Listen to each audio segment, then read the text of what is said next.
Bueno, mis queridos estudiantes, reanudando el hilo eh, histórico que estoy desarrollando a través de la relación existente entre derecho y Estado. Ya les he mostrado de una manera sucinta lo que sucedía en Grecia, lo que sucedía en Roma en su primer estadio. Esta mosca me está molestando. Ella también quiere estar acá con el tema del confinamiento y el tema del toque de queda y de la cuarentena esta fastidiosa. Ellas también quieren confinarse en vez de estar allá volando. Pero bueno, queridos estudiantes, Constantino, como les estaba comentando, se dio cuenta que esa doctrina caló hondo en su tropa, que esa gente oraba de una manera especial, que tenían una tremenda fe y que daban sus vidas por ese Dios amorfo y sobre todo por esa figura de ese nazareno que murió en un madero, que entre otras cosas para los romanos morir en una cruz era algo tremendamente indigno. Era una muerte reservada para los peores, para los traidores, la peor muerte era la muerte de cruz. Y figúrense ustedes, chicos, que Constantino asumió toda esa iconografía de ese entonces y la colocó en los escudos y en los uniformes de su tropa. Como dato curioso, el emblema cristiano no era la cruz en ese momento. Posteriormente los católicos la adoptaron. Un papa la estableció. Pero para Constantino, para esa época de Constantino, la emblema cristiana o el emblema cristiano era el pescadito. El pescadito. Más, ellos se reconocían entre sí desde las grandes persecuciones de Roma, en el anterior imperio, con ese pescadito. Acuérdense que en los mismos evangelios denominaban al Maestro Jesús como el pescador de hombres. La mayoría de sus discípulos se dedicaban a esta actividad de la pesca. Entonces, este pescadito, él lo colocó en los uniformes, en los escudos, en las armas de su ejército, porque según dice la historia, que el señor Constantino tuvo un sueño o una visión. Algunos libros dicen que un sueño, otros dicen que una visión. Y en esa visión se le apareció Jesús, el Dios vivo, el Dios humano. Y le dijo, mira Constantino, con esta cruz vencerás. Yo no sé si eso sería cierto o no, pero Constantino las ganó todas.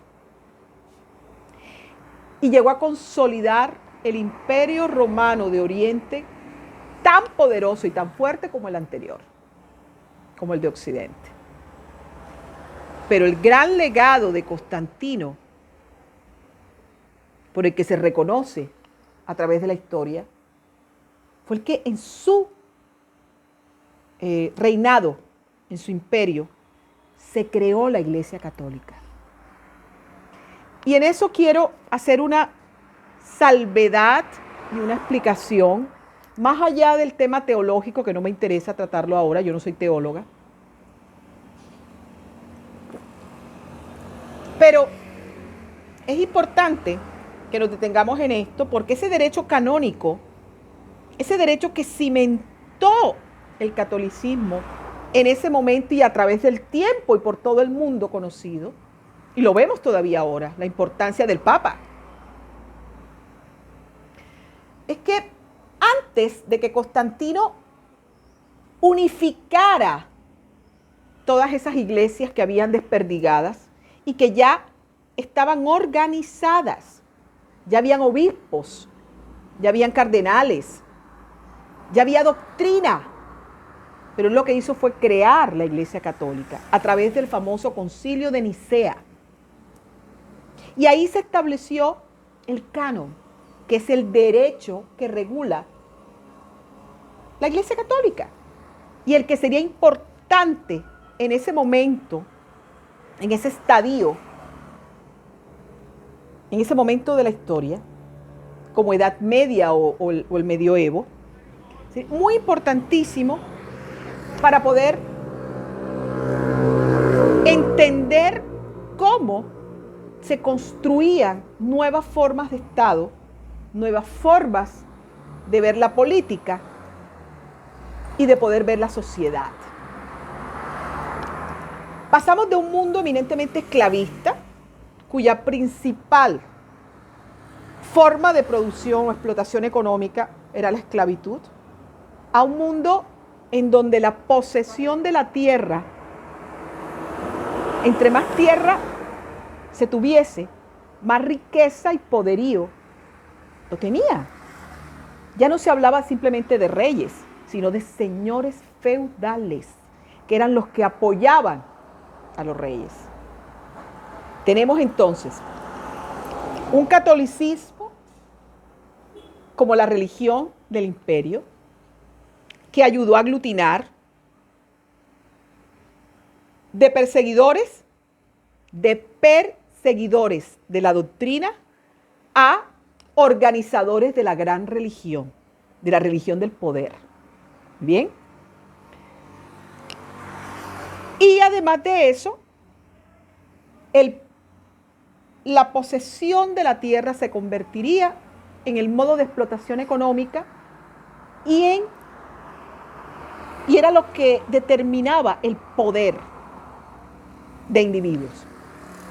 Además, es importante que nos detengamos un poquito en el tema del derecho canónico y el Estado feudal.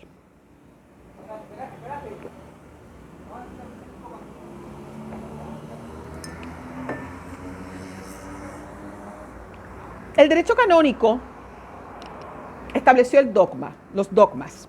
Un dogma, por ejemplo, que se me ocurre ahora en este momento, yo no soy especialista en derecho canónico, pero un dogma, por ejemplo, son los sacramentos.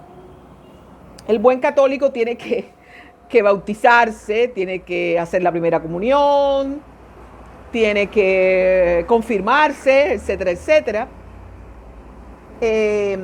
Un dogma, por ejemplo, tiene que ver con la virginidad de la Virgen María, el nacimiento tan providencial de Jesús, su carácter de deidad, el Dios humano. Entonces, además de esos dogmas, también literalmente muy ligado a la Biblia, a las Sagradas Escrituras. Por ejemplo, el Papa, que era el suprarrey, era el que designaba los reyes y el que les daba, los ungía. Porque el Papa, acuérdense, además de ser el representante de Pedro, acuérdense de esa frase de los evangelios: tú eres Pedro, que significa piedra, y sobre ti edificaré mi iglesia. El primer Papa. Pero además del carácter infalible del Papa era el que ungía, así como ungieron al rey David.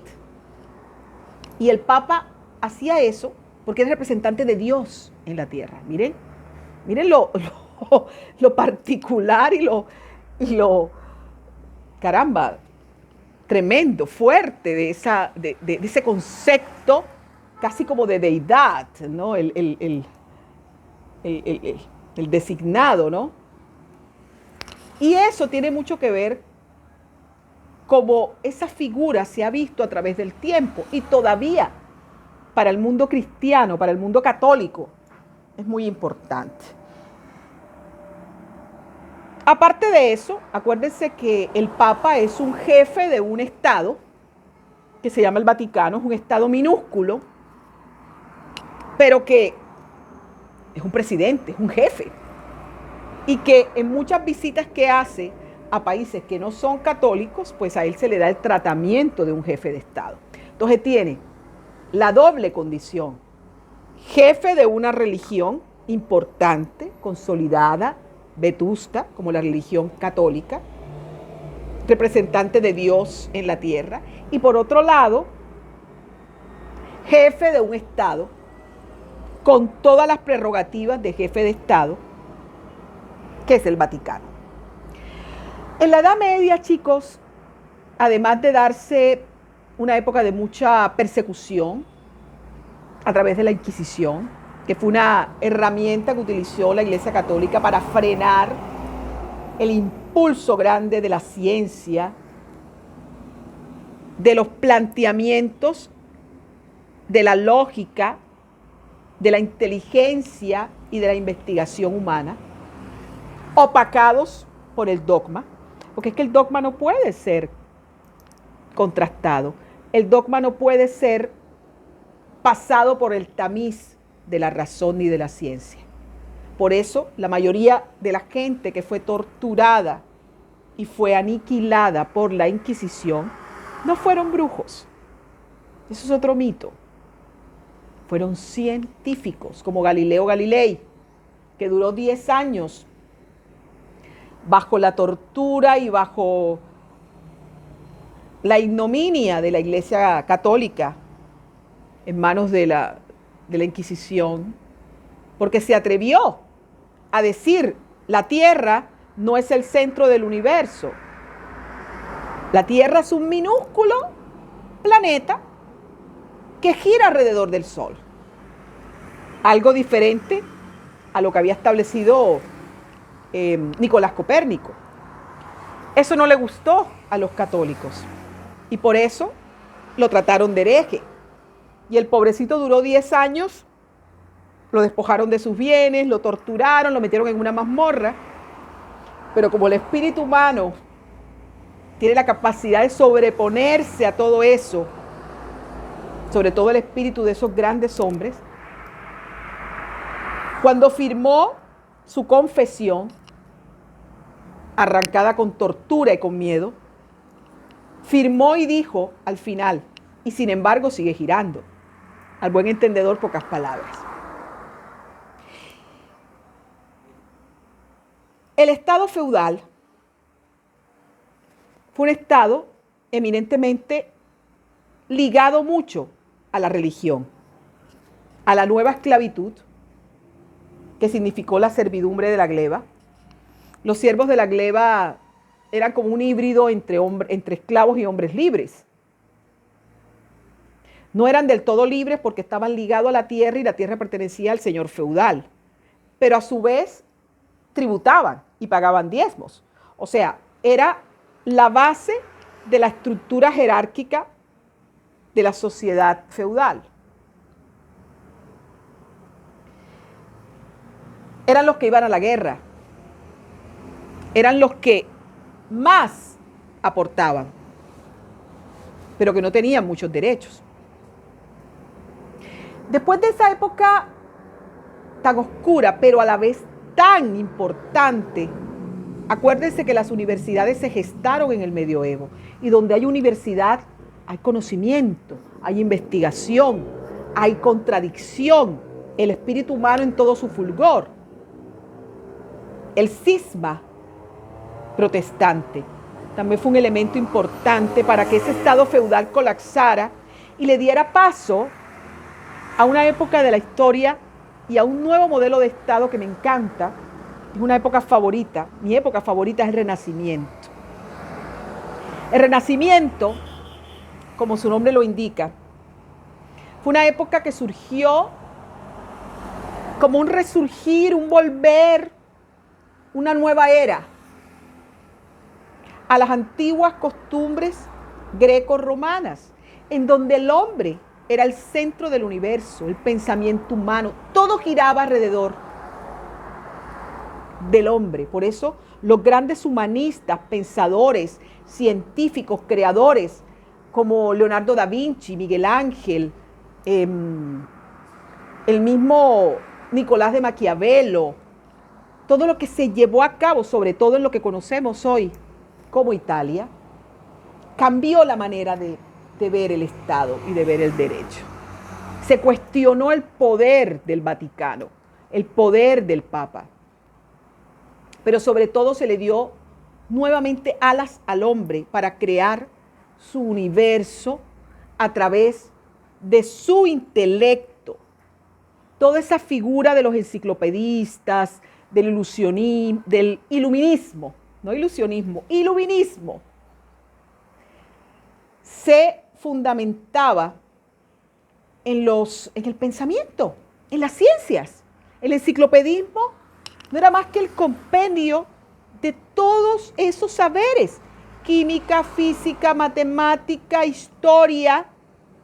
Eran los sabios. Volvemos a lo que decían los griegos. El gobierno perfecto era el de la aristocracia, entendiéndose aristocracia como el gobierno de los privilegiados, pero no los privilegiados por el dinero, sino por el intelecto, es decir, los sabios. El gobierno perfecto, lo decían los griegos, era el de los sabios, el de los filósofos, el del hombre estudioso. Lo mismo lo afianzaban los enciclopedistas, el iluminismo. Fíjense, distintos momentos que llegan a las mismas conclusiones. El Renacimiento volvió a plantear la posibilidad de un Estado que se rigiera por formas de gobierno distintas, más allá de esas monarquías, sobre todo monarquías absolutistas, en donde no existía freno para el monarca. El monarca casi que era un dios. Él hacía la ley, la aplicaba, la cambiaba, y el súbdito estaba a merced del monarca. El súbdito era propiedad del monarca. No se hablaba de ciudadano. Ese concepto de ciudadanía, eso me olvidó decirles, muy propia de los romanos, se perdió, se extravió en la Edad Media. Y en el Renacimiento volvió a dársele esa posibilidad al pueblo de sentirse parte del Estado, del gobierno del Estado.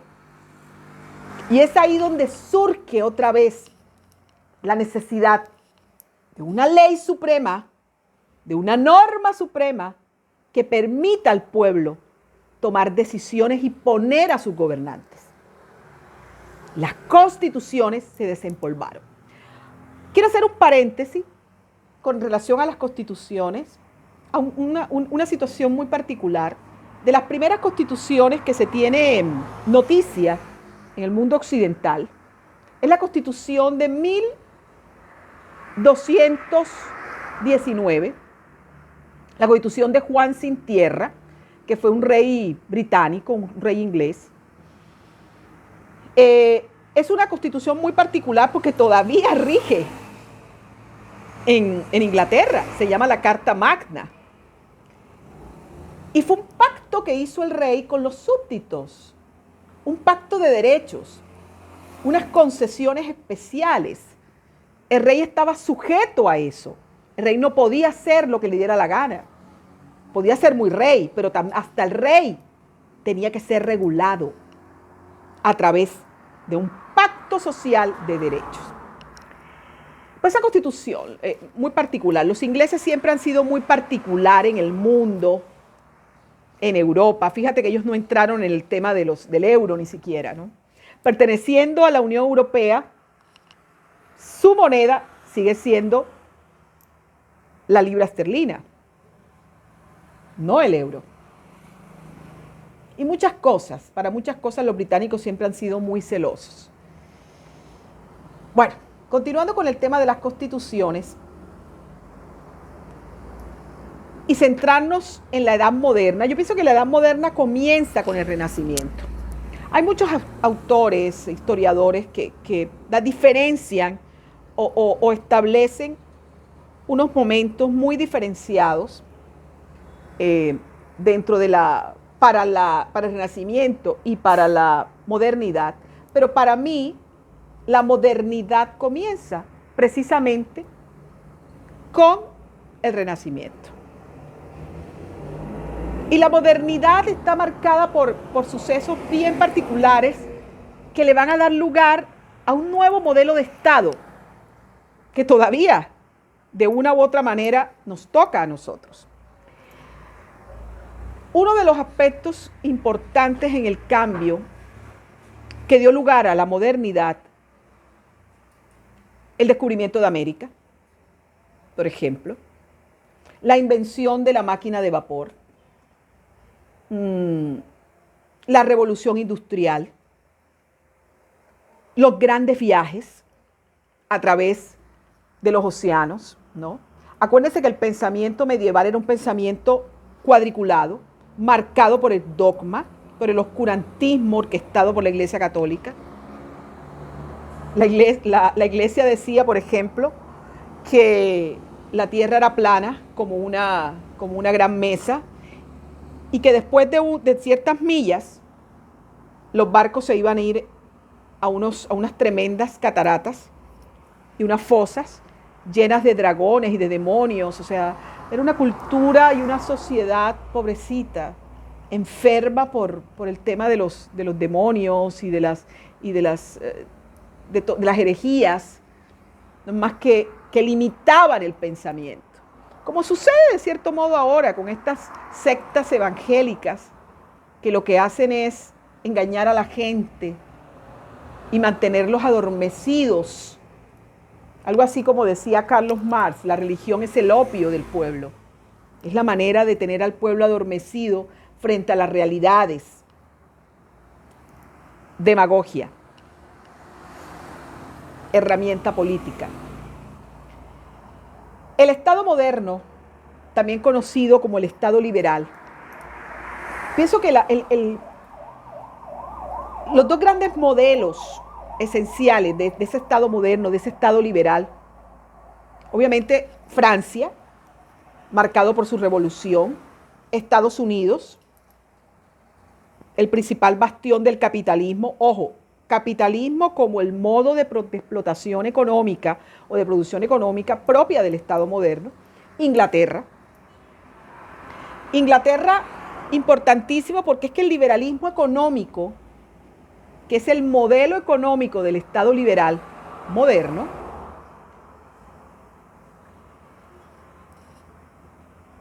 ahí el gran economista, filósofo, creador de la economía moderna, el señor Adam Smith, a través de su libro La riqueza de las naciones, expone esa teoría económica que todavía es la base de la economía de la mayoría de los países del mundo.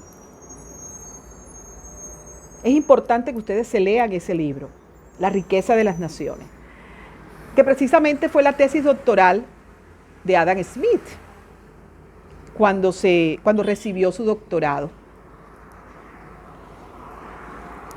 Y es que ese liberalismo económico establecería el capitalismo como la base de la política económica del Estado moderno o del Estado liberal, aplicada, como les estoy diciendo, a partir de ese momento en la mayoría de los países, y que vendría a ser como, y eso lo vemos ahora, chicos, como el caballito de batalla de las ideologías políticas y de la gran pugna que se ha dado a través de la historia en ese momento. Capitalismo versus socialismo. Quiero detenerme un poquito en el Estado liberal francés, el Estado liberal clásico, cuya frase esencial es ese laissez-faire, laissez-passer, dejar hacer, dejar pasar, en donde ese Estado gendarme proteccionista siempre estaba mirando a proteger al empresario, al banquero, al comerciante grande, al industrial, lo que se ve en la actualidad, en detrimento del trabajador, que es el que mueve las industrias, es el que hace posible que las empresas existan. y que el capitalismo pueda desarrollarse. Pero es un Estado que cimentó una democracia con base a esos presupuestos. Fue una democracia excluyente.